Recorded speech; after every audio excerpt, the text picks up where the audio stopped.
অনেকে একটি বিষয়ে প্রশ্ন করেন। আসসালামু আলাইকুম বন্ধুরা, সবাইকে আরও একটি নতুন ভিডিওতে শুভেচ্ছা, অভিনন্দন ও ভালোবাসা।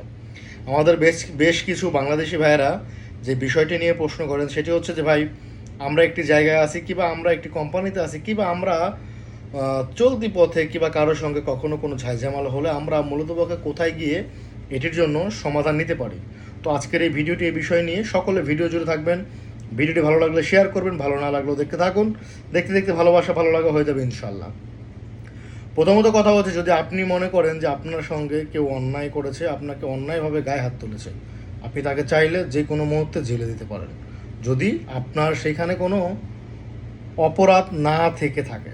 সেক্ষেত্রে আপনি পুলিশে কল করে কিংবা সরাসরি সশরীরে থানায় গিয়ে মামলা করতে পারেন তার বিরুদ্ধে বৈধ ডকুমেন্ট নিয়ে।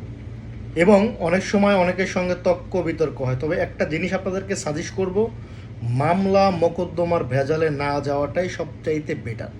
কেন বলছি, যতটুকু পারবেন নিজেদের মধ্যে সমাধান করাটাই বেটার। কারণ মামলা মোকদ্দমায় গেলেই আপনারও সমস্যা, যার নামে করবেন তারও সমস্যা। তবে বৈধ ডকুমেন্ট থাকতে হবে, না থাকলে কিন্তু আপনার মামলা আপনি ফেঁসে যেতে পারেন। এদেশে প্রুফ ছাড়া কোনো মামলার কিন্তু কোনো গ্রহণযোগ্যতা নেই।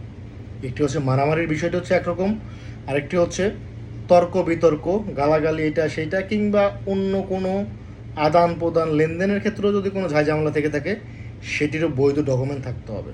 আপনি একজনের সঙ্গে লেনদেন করেছেন মৌখিকভাবে কিংবা থার্ড পার্টির মাধ্যমে, সেই বিষয় নিয়ে আপনি কোনো থানায় কিংবা কোথাও মামলা করবেন, এই মামলা আমার জানা মতে এটির কোনো সমাধান আসবে না যতক্ষণ না অবধি আপনার কাছে কোনো বৈধ ডকুমেন্ট কিংবা পেপার না থাকবে।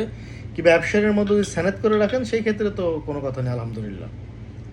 তো প্রিয় প্রবাসী বন্ধুরা, অনেকেই মামলার বিষয়গুলো নিয়ে জানতে চান যে ভাই, একজনের সাথে ঝামেলা হলে সেক্ষেত্রে আমরা কী করবো। সেক্ষেত্রে আপনি কী করবেন? আপনি যদি মনে করেন আপনার সাথে অন্যায় হয়েছে, আপনি পুলিশে কমপ্লেন করতে পারেন।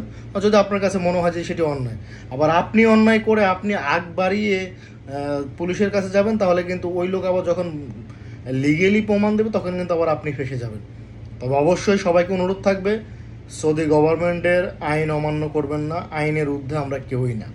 আইনকে অবশ্যই সম্মান করবেন, সেটি এই দেশে হোক কিংবা আমাদের বাংলাদেশে। প্রত্যেক দেশেরই কিন্তু আইন রয়েছে, আইন মেনে চলার চেষ্টা করবেন। আইন কানুন নিয়েই আমরা।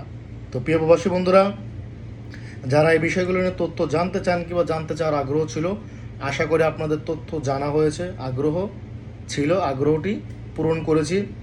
আমার সাজেশ থাকবে, অযথা কারোর সাথে ঝামেলা করবেন না, নিজে বিপদে পড়বেন না, অন্যকে বিপদে ফেলবেন না। আর যে যাই করেন না কেন, অবশ্যই বৈধ ডকুমেন্ট রাখার চেষ্টা করবেন। বৈধ ডকুমেন্ট ছাড়া আপনার আমার কথার 2 টাকার মূল্যও নেই, সেটি বাংলাদেশে হোক কিংবা এদেশে হোক। কারোর সঙ্গে ঝামেলা না করাই সবচাইতে উত্তম, এটা আমি অ্যাজ একজন প্রবাসী হিসাবে সাজেস্ট করব। কথায় আছে যে আপনি তাকে দৌড় দেওয়াবেন, তাহলে কিন্তু আপনাকেও তার পিছিয়ে পিছিয়ে দৌড় দিতে হবে। তো সবাই ভালো থাকবেন, সুস্থ থাকবেন। দেখা হবে নেক্সট ভিডিও, তার নতুন কিছু নিয়ে আপনাদের মাঝে। মামলা মোকদ্দমা না যাওয়াটাই